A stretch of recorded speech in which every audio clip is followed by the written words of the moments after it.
Anthony, a little bit of a warm-up this week, not for long and not much of a warm-up. Yeah, not much of a warm-up. Today was cloudy too. When it's sunny, at least we get a little bit of enjoyment. What did you think about today, Melissa? Yeah, it was a little cooler than yesterday, I feel like, especially like you said, the sunshine not being there, at least the perception of it felt colder. And believe it or not, it was actually 2 degrees warmer today than yesterday. That's just how much the sun helps things. And right now we're seeing a couple of flurries here in the backyard.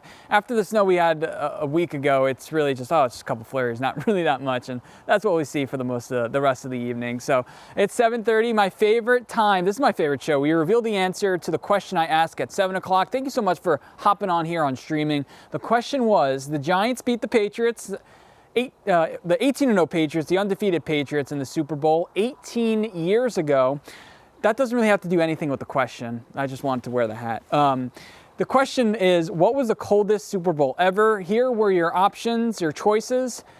And the answer was B. It was a Super Bowl in New Orleans where it was 39 degrees at kickoff. There were some colder Super Bowls based on the outside temperature because it was in a dome, but this was the answer back in the 1970s. So interesting. For us, it's the Giants fans, it's Giants Nation versus the world. But for the Super Bowl, it'll actually be in the 60s. So quite a relatively warm Super Bowl. We have a weather impact alert in effect for this weekend because of the bitterly cold air. Today, like we were talking about, not that bad of a day with temperatures in the 20s and lower 30s. This is what's going on here right now. So we got this weather system off towards the south with rain and some snow showers. That will pass off towards our south. But this system right here, this one is just producing a couple flurries out and about. The high pressure will build in behind it, and the next couple of days will just be overall quiet, but seasonably chilly for winter. We got a couple flakes here going on in the Lackawanna Valley, and this won't really amount to any real snow amounts.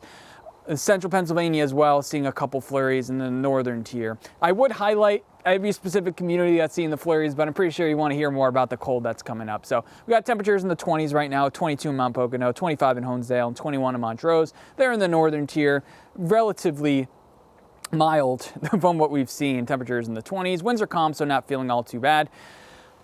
Hands by the fireplace. Make sure you heat up tonight. It won't be as chilly as it was this morning for most of us, but still quite cold with temperatures in the upper single digits and lower teens to start off your day. So you're still going to need to heat up the car as you're headed out, but we're used to this. Tomorrow, the sun will peek out a little bit, but it'll be slightly colder than today. The winds won't be all too bad. We won't see that much flurry action. And again, the sun will come out, not that bad of a day for your hump day. Temperatures in the lower 20s to middle 20s across the area. Got 25 there in Pottsville. So again, tomorrow the sun will come out. After that front passes in, it'll lower the humidity a little bit, and that's what helps break up the clouds. Again, the winds won't be too bad over the next coming days, but into Friday night, that's when that cold air starts settling in. The winds will start gusting. We're talking about 40 to 50, even higher winds starting on Saturday morning, continuing into Sunday evening. And the winds will diminish a little bit, but this weekend, the two words are just blustery, cold. If you do have to work, make sure you bundle up. But if you have no obligations to be outside, I wouldn't recommend it. So here's what your weekend's looking like. Just bitterly cold temperatures. The coldest in the Scranton area, the coldest high so far this year is 11 that we've been. And this Saturday we're forecasting 10, so that would technically be the coldest air of the season. But the good news is, after that, it does warm up a little bit.